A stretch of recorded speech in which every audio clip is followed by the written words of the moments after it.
this computer. All right, welcome everyone to our final event of the year before we all go on a much needed break to enjoy the holidays with time or holiday time with friends and family. This webinar today, it's titled Future of ITIL, and many of you in this community have been fortunate enough to know that we've had a relationship with Axos, now part of PeopleCert, in the past by providing consultation and comments on many of the draft ITIL 4 materials. And so that's been a great experience, and Axos PeopleCert really has taken that opportunity to listen to us as a community. And we continue to stay involved with the future of ITIL in the various ITIL advisory boards that they have. Some of you are involved in ITIL advisory. I'm involved in ITIL interest advisory, which is more around the education of ITIL, right? How do we bring in new practitioners and bring in ITIL into academia, right, and be able to teach the new young professionals to enter the ITSM world, because we're really sorely needing young professionals that have a strong interest in ITSM that can take over this generation and lead us into the future. Dave Cannon, our presenter, is a published and esteemed ITIL author and also the director of Americas for PeopleCert. I've had the privilege of knowing David a few years. I got to know him back a few years ago as part of the ITIL 4 review. He's published many publications for ITIL 4 and others. We have him here today. He's going to give us a bit of insight into the future of ITIL.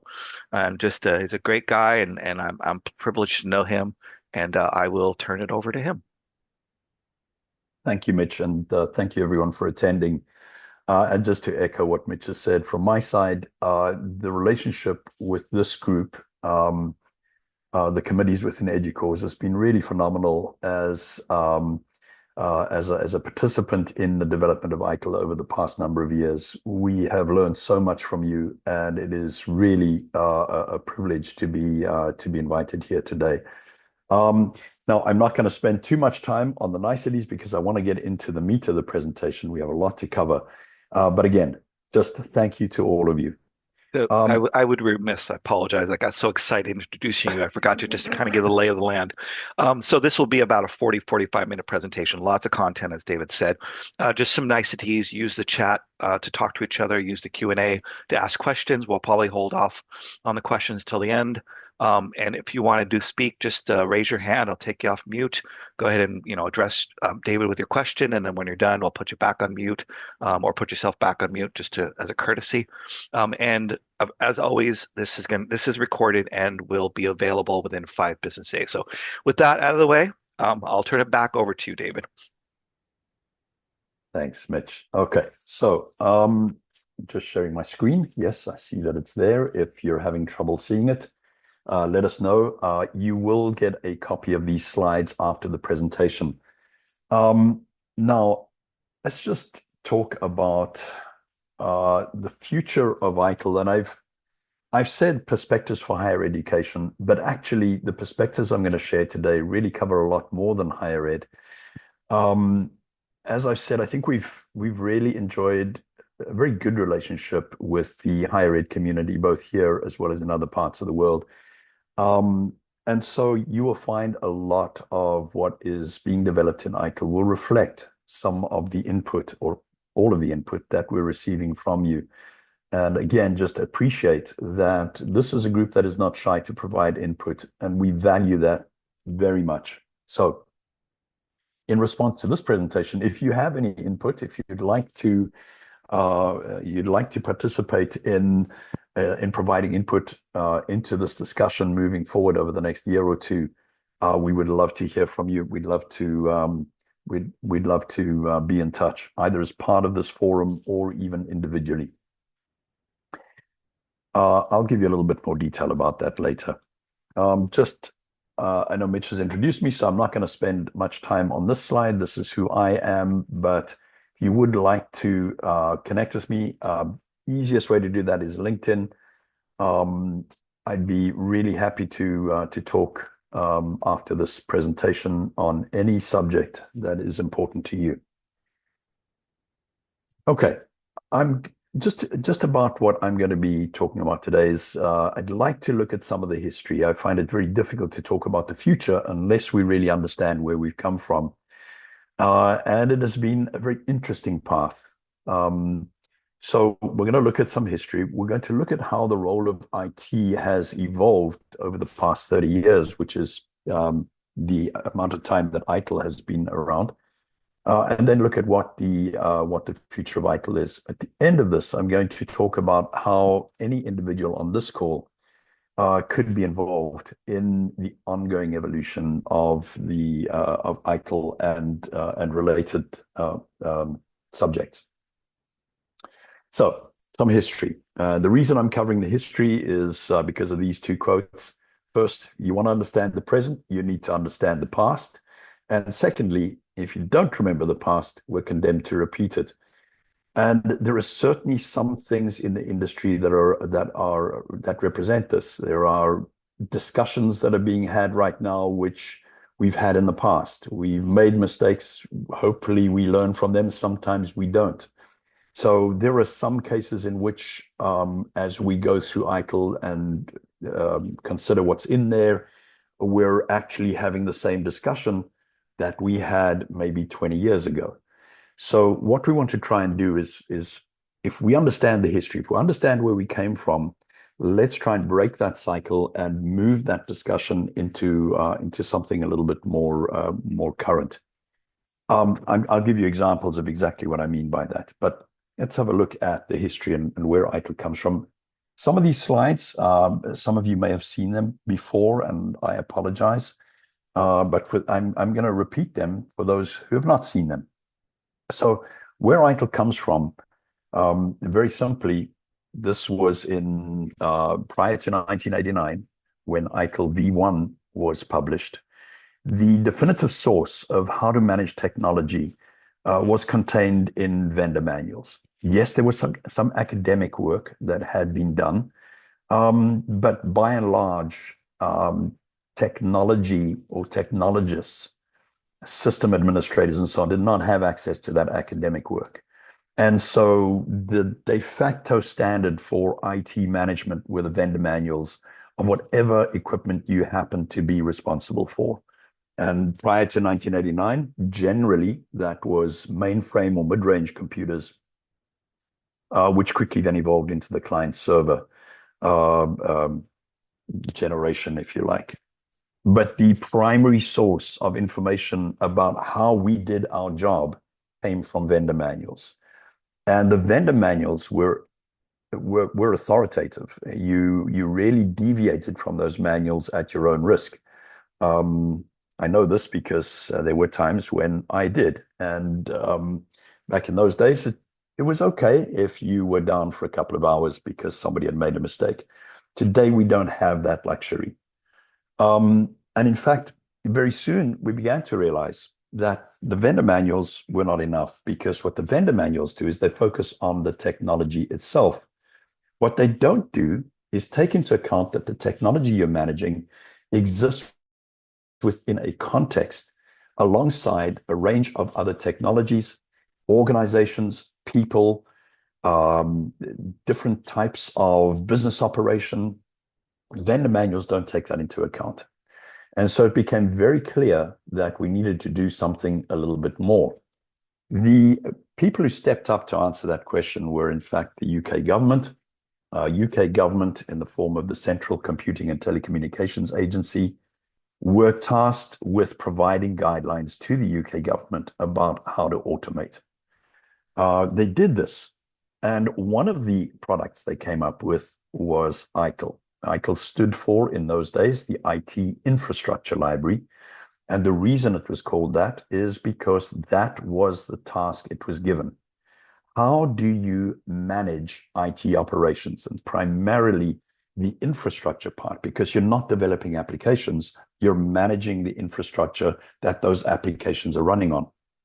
So why did the British government not talk about application development? Why did they not include that in ITIL? Well, the simple reason is they did actually create a methodology for the development of applications. It was done before ITIL, and it was called Structured Systems Analysis and Design Methodology. Or those who practiced it, it was known as sadism. Sadism or SSADM has moved out of the mainstream. We don't hear SSADM being spoken about anymore. But ITIL has continued to be used extensively throughout the industry. You can imagine now, because the role of IT within organizations has changed significantly, the role or the definition of ITIL has changed alongside that. And that is what enabled ITIL to stay a brand and a used set of guidance till today. We've dropped the full word. We don't talk about the IT infrastructure library anymore. We simply talk about ITIL because the brand has a certain amount of power and authority. But ITIL is about way more than just infrastructure. In fact, in ITIL V1, there were 41 or 43 books, I forget. And 10 of those books focused on the area of managing services. The rest were all focused on different aspects of managing technology that existed in data centers. But what we began to learn is it was those service management components which were making the difference between a successful IT organization, in other words, those that were able to provide stable and business-aligned services, and an IT organization that was not that successful. So service management became the core of ITIL that was used. And we soon learned that IT really acted as a service provider within the organization. Please bear in mind again that at this stage, application development was being managed using a different methodology. And so we didn't in ITIL at that stage talk much about application development itself. What we did talk about was the need to align with, integrate with, interface with the application development cycle. But the IT that we spoke about was the service provider within the organization. We also recognized that there were a number of options available to us when talking about what framework is best used when talking about managing technology. The predominant framework up until the 80s was manufacturing, so operations management and construction. And the reason for that was because IT was viewed as a continuation of the Industrial Revolution, and it certainly is. Therefore, if it's a continuation of the Industrial Revolution, the best way to manage it is the way you manage industrial technology. And so many of the early approaches to managing IT reflected that. But what ITIL did is discover that that's not enough. There are, in fact, more similarities to managing IT with a service organization than there are with, for example, a manufacturing organization.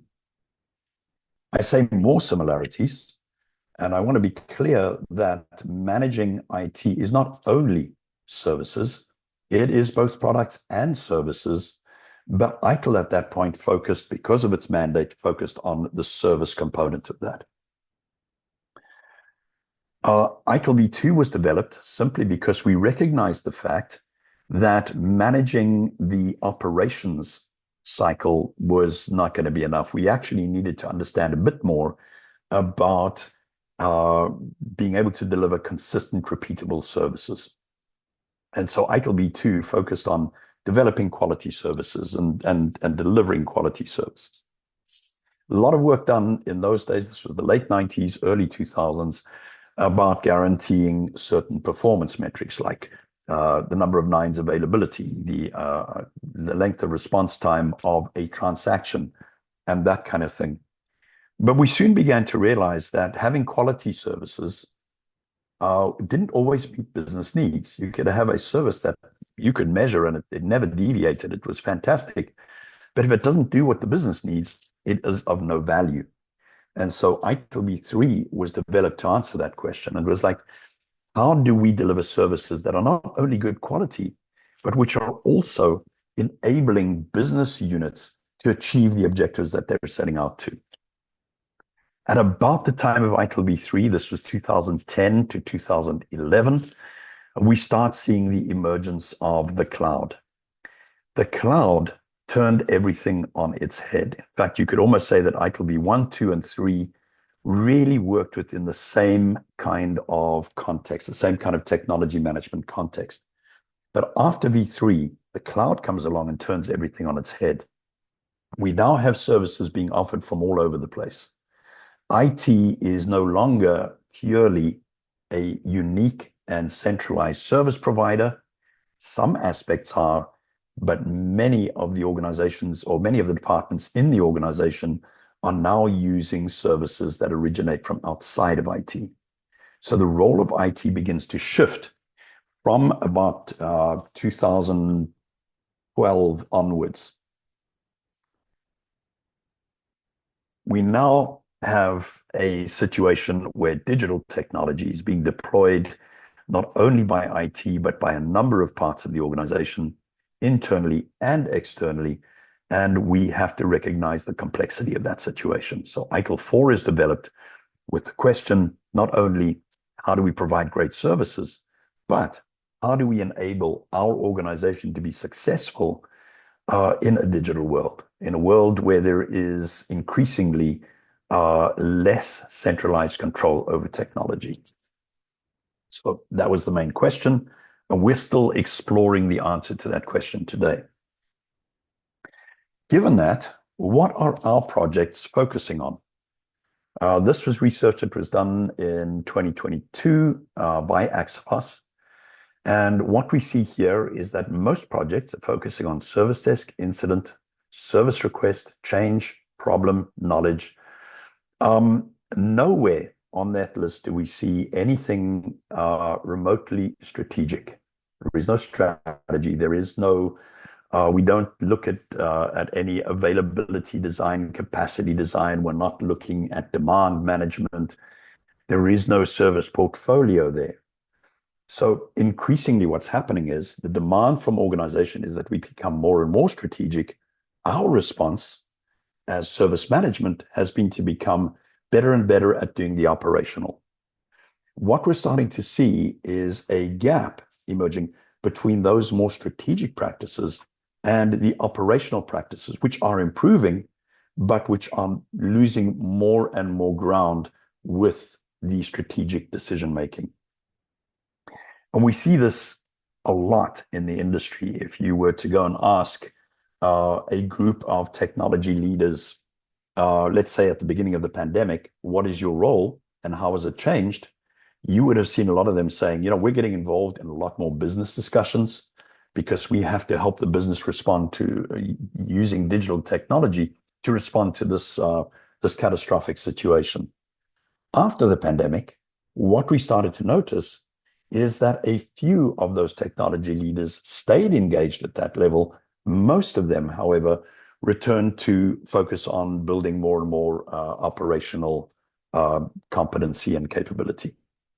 So one of the first things we have to recognize based on past history and where we are today is that there has been an increase in the gap between strategic practices and those that are focused on consolidating and improving operational capabilities.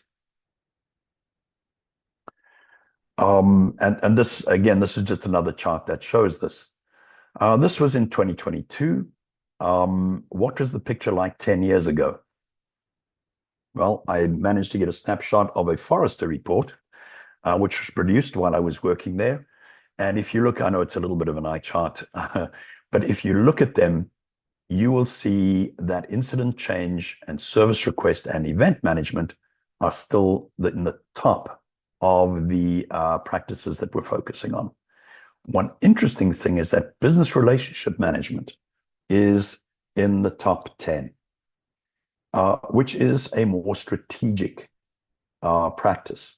That practice has dropped in importance to service management professionals. We also see on this page, we have service portfolio management, we have demand management. Those have disappeared off the chart. They're still there. They are still being practiced, but they are not in the top 20.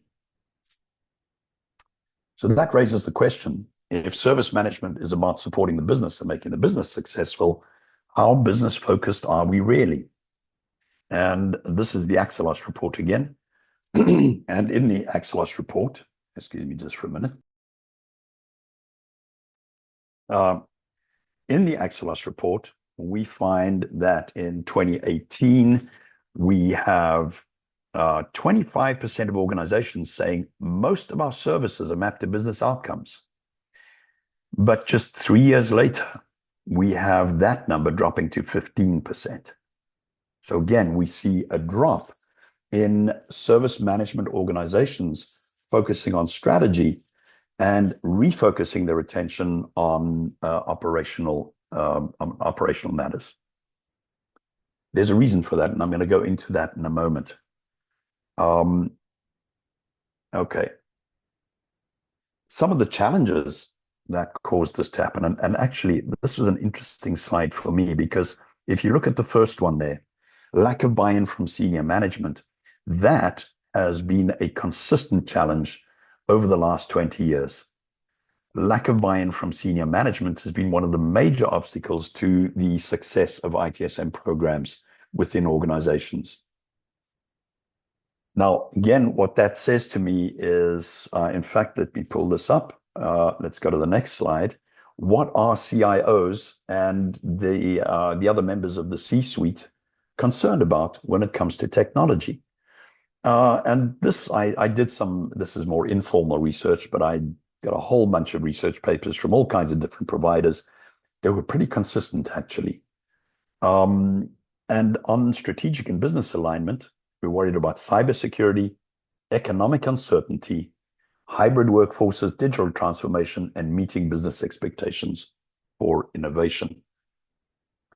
Notice on that list, and in fact, even if we go to the right-hand side, which focuses more on the operational technology challenges, we do not see any of the traditional IT service management processes or practices being referenced. Yet, that when we talk about ITSM projects, we very often couch them in the terms of, we're going to reduce the number of incidents, we're going to decrease our response time on incidents, we're going to increase the effectiveness of change management, et cetera, et cetera, et cetera. Those things do not appear on the top 10 CIO issues. However, every one of those things is important for being able to achieve the 10 things that are on the CIO list. What we've been less effective as doing as a profession is linking our ITSM programs to the strategic priorities of our organizations. And that's where we stand today. ITSM, hugely important set of capabilities. Yet somehow the gap between those capabilities and their importance for the strategy of the organization, that gap is growing. It shouldn't be, but that's where we are today. So the question we need to ask ourselves moving forward is, how does our ITSM program solve the strategic issues that the organization is facing? And just another slide that poses this challenge a little bit more clearly. If we were to look at the concept of value, and this is a central concept in ITIL from ITIL v3 and ITIL 4 even more so. For value to be achieved, the outcome or the perception of the outcome must be greater than what we spent. That's money, time, and resources. Money, time, and effort is the investment. Now, if we were to look at this list and say, number one, what are our projects focused on in IT? Are they focused on the left-hand side or are they focused on the right-hand side? I'll leave you to think about that. But let me just say, in the meantime, in the business cases that I've been looking at over the years, what I've noticed is that most of the business cases for ITSM projects are focused on the right-hand side. We are going to improve our ability to break fix. We are going to modernize the infrastructure and applications. We are going to incorporate AI. We are going to enhance the ability to provide big data solutions. We are going to improve the quality of IT services. These sound like really good things, and they are. The problem is when you position them in those words to business stakeholders, all they see is dollar signs. We need to get a bit better as an industry, as a profession, about couching what we do in terms that relate to the left-hand side of this diagram. How is what we do going to increase the revenue to our organization? How is what we do going to attract more students to our institution? How is what we do going to be able to offer cutting-edge academic research and education to the market? How is what we do going to change the way in which our institution views the relationship between us, our alums, our students, and the parents of those students? When we can start to answer those questions, or when our business cases start to reflect those priorities, then we're going to see a lot more traction and a lot more support of ITSM within our institutions. Now, again, I'm generalizing here. I understand that all of us on this call are in different places, and I have absolutely every confidence that all of you are successful in the mission that you have undertaken. What I'm pointing out here is a trend that is happening within the industry.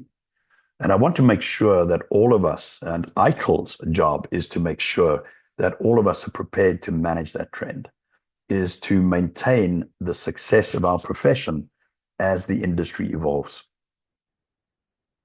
So let's talk about the changing role of IT. And again, apologies to those who have seen these slides, but I think this is an important discussion. If we think about where we started out, really IT consisted of two divisions. It was app dev and it was operations. We acted in support of a number of business units. Those business units provided services or products externally to customers for revenue.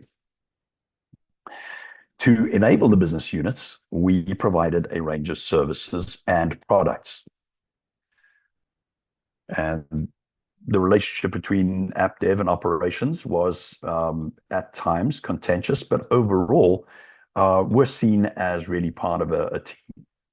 We were supported by a range of vendors who were instrumental in helping us to define the way in which we met our business objectives. ITIL v1 was developed in that context. ITIL v2 extended that to understand a little bit more about the quality of services that needed to be delivered.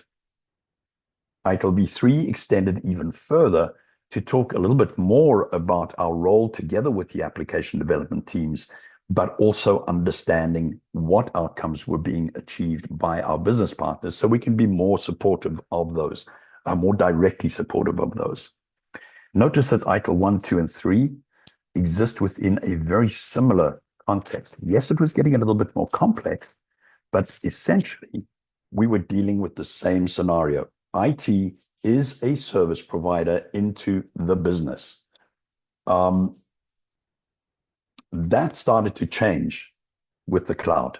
So we still got ITIL 3 happening there, but in the meantime, all these cloud services are coming, and you can see some of them are being managed in the context of the IT group through their use of ITIL v3, but many of them were being introduced completely outside of the control of IT. Cloud changed the way in which our customers behaved and the way they consumed our services. They also changed the way in which our vendors provided services. That wasn't the end of it. What happened then is that we started seeing all kinds of innovative digital technology being developed inside and outside the organization. In prior to 2012, we referred to these initiatives as shadow IT. Today, they're legitimate and, in fact, encouraged uses of information technology within business units. So what we see here is the role of the traditional IT department shrinking a little, focusing more and more on the shared services and the technology operations, and less on the strategic use cases where these blue hexagons and some of these yellow arrows were being commissioned. And it got even more complicated because what we start seeing is a number of agile working methods being deployed as we develop new digital products within the organization. Some of those digital products involved IT, some of them did not. In some cases, we found business units going out, commissioning their own IT resources, developers, support staff. Some of them were inside the organization, some of them were outside the organization. But they developed these products, multifunctional teams or cross-functional teams, using agile working methodologies. ITIL 4 was developed to take all of these developments into account. So we often hear the people talking about ITIL and saying, nothing much has changed in ITIL. The only thing that it's done is embrace some agile or some DevOps terminology. Couldn't be further from the truth. A lot of the content of individual practices remains consistent, but the way in which those practices have been used or are being used has dramatically changed over the last 10 years. Now, I want to point out something else that's happened. This is one example of the way in which the role of IT has changed and some of the issues that we're going to need to continue dealing with in the future. But there is an alternative situation that's happened in some organizations. So you may recognize this, I don't know. But what we've seen happening is the creation of a fundamentally new IT organization. Some call it IT services and support, or IT support, or IT services. But what they've done is they've separated out the front-facing or the customer-facing components from the back office or technology-based components. So, for example, technology specialists, you may find the engineers are sitting in there. The cloud service administrators are sitting in there. Cloud architects are sitting in there. The IT services and support, that's where your service desk is. That is where your frontline support, that is where service level agreements get defined. And so we've seen those two kind of worlds not splitting, but becoming more specialized. No issue with that at all. It's just the way things are. The issue becomes when we start talking about how ITIL is being used within those organizations. And what we're finding is that in some organizations, we have fragmented use of ITIL. So we have some components of ITIL being used to support the IT service and support area. We have some that are being used to support the more engineering and technology focused areas. And we have others that are focused on using the customer embedded areas, if you like. And then we have DevOps and Agile methodologies happening off on the one side over there. And we have no idea how to get all of these stars talking to each other. And what ends up happening is that we have organizations that say, well, we are using ITIL. And then someone else in the organization says, yes, well, we're also using ITIL, but that's not what we are doing. And you have these inconsistencies in the way in which ITIL is being used. So looking to the future, what we recognize is that there has to be a way of supporting multiple different types of IT organization, because not everybody is organized in the same way. So we have to do that. The other thing we have to do is make ITIL a little bit more, let's say, cohesive, depending on how you want to deploy it. So you want to deploy this piece, that's fine, but how does that piece connect to those pieces? We always imagined, as people who developed ITIL, that this was self-explanatory, that because ITIL was an integrated framework, in one sense, theoretically anyway, that it would automatically be deployed that way. But the reality is it has not. And that's fine. It's actually what should have happened. What should have happened is that people take ITIL and apply it in ways that are relevant to them. However, in doing that, what we found is that there has been a disconnect between different use of ITIL in the same organization. So we have to fix that. There is a further issue that we have to deal with. And that is if we have a look at the adoption rates of ITIL, it's not quite a standard distribution. And this is not entirely accurate. It's more for discussion purposes. It's relatively accurate.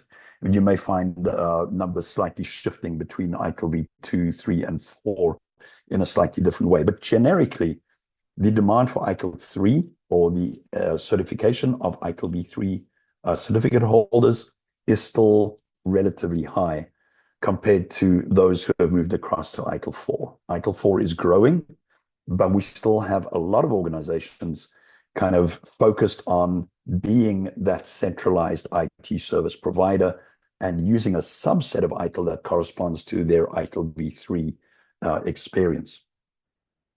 What we're finding is that the innovators in the industry are starting to push the boundaries. In fact, they have been pushing the boundaries of what is possible with digital technology. And that is moving organizations beyond ITIL 4. So the gap between the organizations that are ITIL 4 and beyond is increasing compared to the organizations that are still focused on using ITIL v3 type practices and processes. We have to really look at that. While on the one hand, we are going to have a huge number of organizations continuing to be centralized IT service providers, the number of organizations where there are also additional IT departments, IT functions, outsourced IT components is growing. And the need for us to come up with closing that gap where organizations who are centralized IT departments can meet the challenges of working in a distributed fashion across the organization is going to be necessary. So we're going to have to accelerate that. So how do we meet the challenge? We provide a clear organizational capability model. Not just, hey, here's a bunch of processes, knock yourself out. But here is a set of capabilities that you need. If you're this, these are the capabilities you need. If you're this and this, these are the capabilities you need. I'll talk about that in a moment. We need to light a path for those who are catching up. We're increasingly hearing in the industry about people who say, you know, ITIL 4 kind of just accelerated. And how do we get there? We've kind of realized we're on ITIL v3. We didn't realize that ITIL 4 was so different. We need to catch up. How do we do that? Third thing we need to do is to apply the learning that's happening from the industry leaders, those digital unicorns that are leading the way. And we need to be very agile in how we're doing this. We can't just have a release every 10 years. We need to continuously update and guide the industry about how to move forward. So what does the future hold? And I'm going to be very careful here because this is not a roadmap. And I want to be very clear. I'm not disclosing anything about product development or any behind the curtains discussion. What I'm doing here is exploring some themes that all of us agree need to be covered as ITIL evolves. So this will find its way into product development, but this is not a disclosure of any official message about what's coming in ITIL. I just need to be clear about that. And by the way, there is no announcement of any future update for ITIL. ITIL 5, that's not a thing. I just put that to rest. It is very important that we continue to evolve version 4 and really provide a way for people who are still using ITIL v3 to kind of make that transition. So that's where our focus is going to be for the foreseeable future.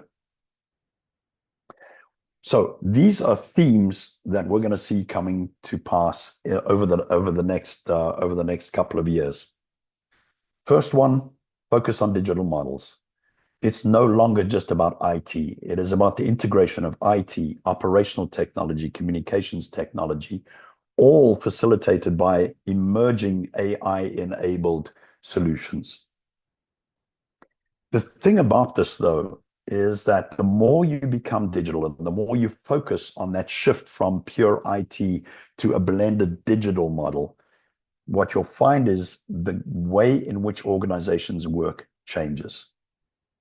IT is no longer a service provider. We are a participant in something different, something bigger. And this diagram, this appears in the Digital and IT Strategy book, by the way. This diagram shows the kind of nature of some of those changes. We change the way organizations are governed. We change how we engage with people in the organization and with partners outside the organization. We change how we view the way in which value is created. We change the way in which we work with partners. We have very different types of partnerships in the industry today compared to just 10 years ago, and that will continue to evolve. So expect to see, as ITIL evolves, expect to see more and more guidance about how to do the things that are on the right-hand side of this diagram.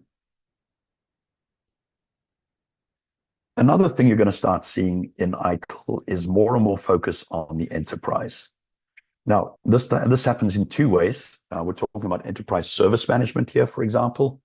Model 1 says, you've got a great service desk in IT. Let's use what we've learned to create a great service desk for HR or for finance. That's one model. The other model is to look at it enterprise-wide, is to say, if we take a look at our entire organization, how would that organization function as a service provider? So, in other words, treating the entire enterprise almost as we used to treat the IT department. You will find guidance emerging in ITIL on both of those models. Service and product management becomes a really important feature moving forward. You know, we've been distracted, I think, by this whole dev and ops discussion. And the emergence of DevOps has been a great input to the development of the industry. But it isn't about dev and ops. You know, as if we're the two most important things in the world when it comes to digital technology. What it's about is the success of the organization. And dev has a role to play, ops has a role to play. And focusing on the relationship between dev and ops alone is really a distractor. What we need to recognize is that dev and ops need to be subordinated to something bigger. The other thing we need to recognize is that these wonderful life cycles we keep talking about are less and less valuable the more chaos exists in the industry. Now, you may not characterize IT as chaotic, but if you look at the level of change of emerging technology, just think about AI and how disruptive it's being. We are in the middle of a fairly chaotic stage in the industry development right now, in industry evolution right now. When things are chaotic, life cycles are not neat. They're not predictable. And so we need to come up with a better way of looking at this. We need to come up with a way that harnesses the power of both dev and ops within the current state of industry evolution. So the way to do that is to focus on the relationship between services and products, the recognition that both dev and ops contribute to both of these in different ways at different times. So let's relook at the frameworks that we're using to manage technology in the organization. It's not just service management, it's not just product management, but it is a hybrid of both in an entirely new or evolving framework. expect to see some work on this in ITIL moving forward. Something else that's happened in the industry is there's been a lot of specialization. For example, this one, ITSM, and this, by the way, is a personal pet peeve of mine.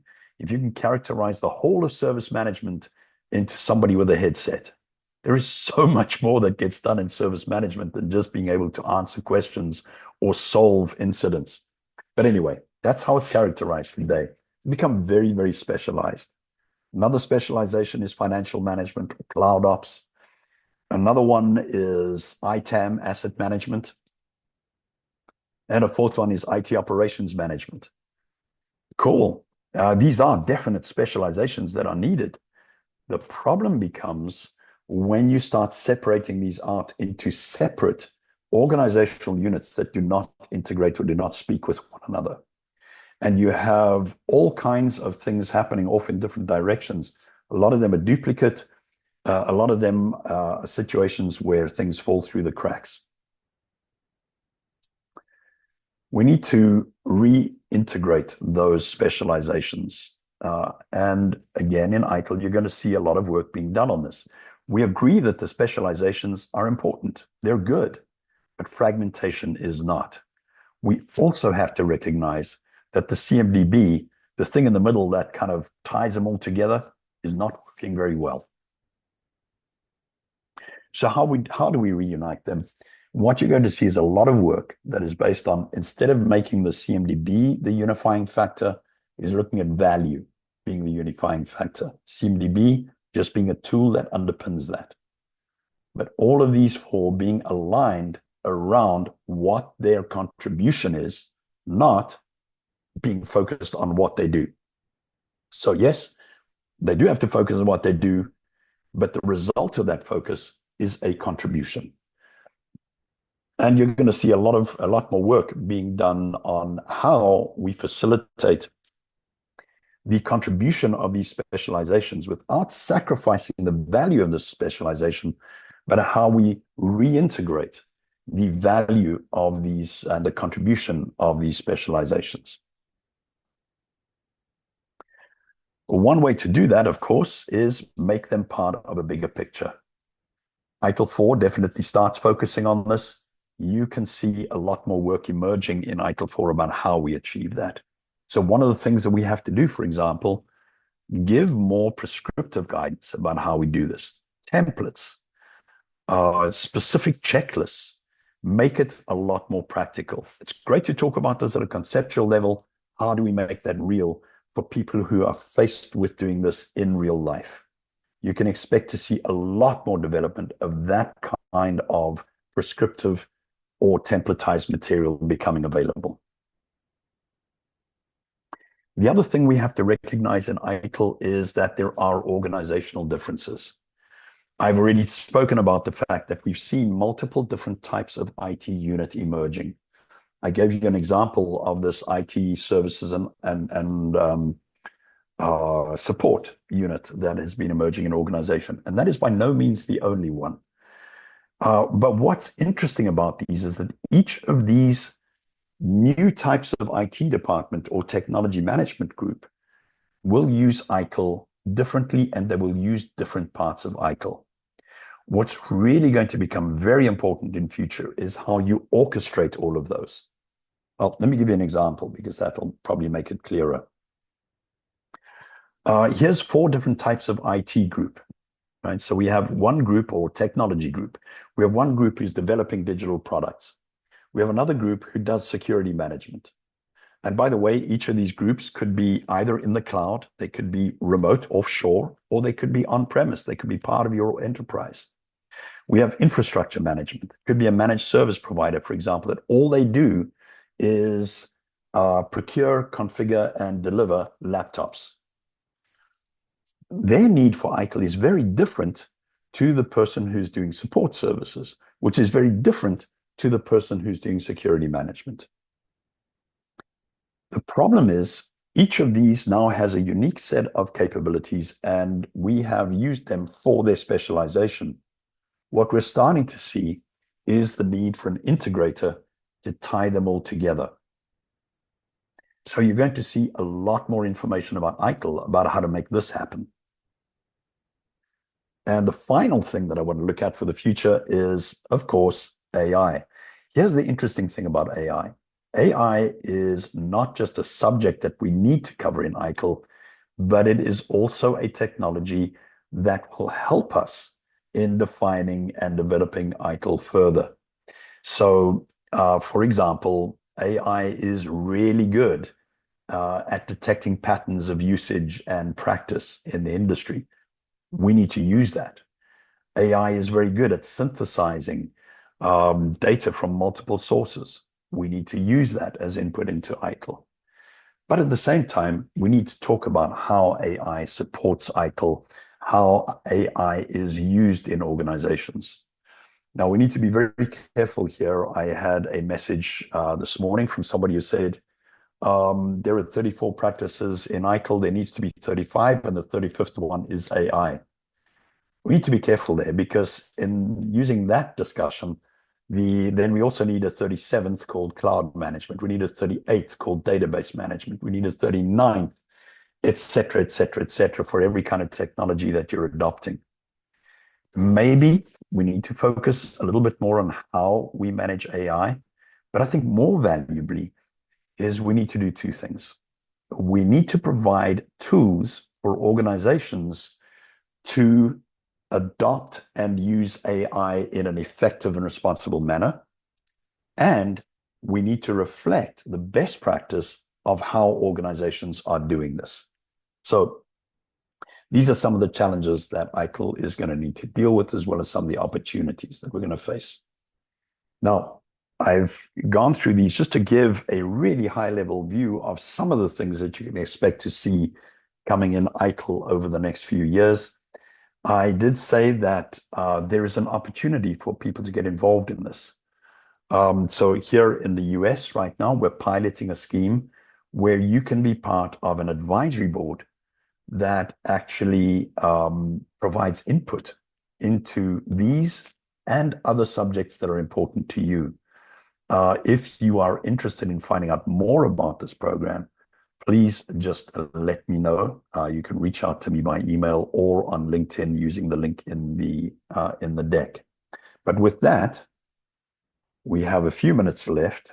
I got too enthusiastic and carried away, but we do have a few minutes left to No, talk a little bit about questions. that Sorry. was great. Thank you, David. No, oh, my coworker, my dog is barking quite loudly, so give me 1 second to have him settle down. Anyway, thank you so much, David. We don't have any questions in the Q&A or in chat, but there's been a lot of good discussions in chat, so I'll make sure to capture that chat log and send it out with a recording. You see a link to a survey. As usual, we like to have these surveys so you can give us feedback on whether these events are meeting your needs or what future events that we could plan for. Um, that said, I don't think we do have any questions. So with that, I'll just say thank you, David, for your insight and your wisdom. And we appreciate you spending time with us. We appreciate you all who are participating here in this webinar for taking some time out. I know the end of the year gets busy for all of us. The recording will get sent out and the deck and the chat log within 5 business days. If you have an idea for an event and you want to present next year, I'll help you with all the heavy lifting, all the prep work, the PM, all the stuff you need to be successful. So if you have an idea and you want to host an event or present an event, let me know. Glad to help you out. As soon as we click off here, you'll get a link to that survey as well. So don't worry if you weren't able to capture that in the link there on the slide. You'll get a copy. You'll get sent a link after the recording ends. And so with that, I'll just say thank you again, David. Appreciate it. His contact information is in the deck. Take advantage of any of the opportunities to give feedback to directly to David, to PeopleCert, and obviously you can give me feedback, and certainly we'll feed that up the flagpole. So thank you so much for your time, and I'll talk to you before the holidays. Have a nice one. Thank you, everyone. Bye.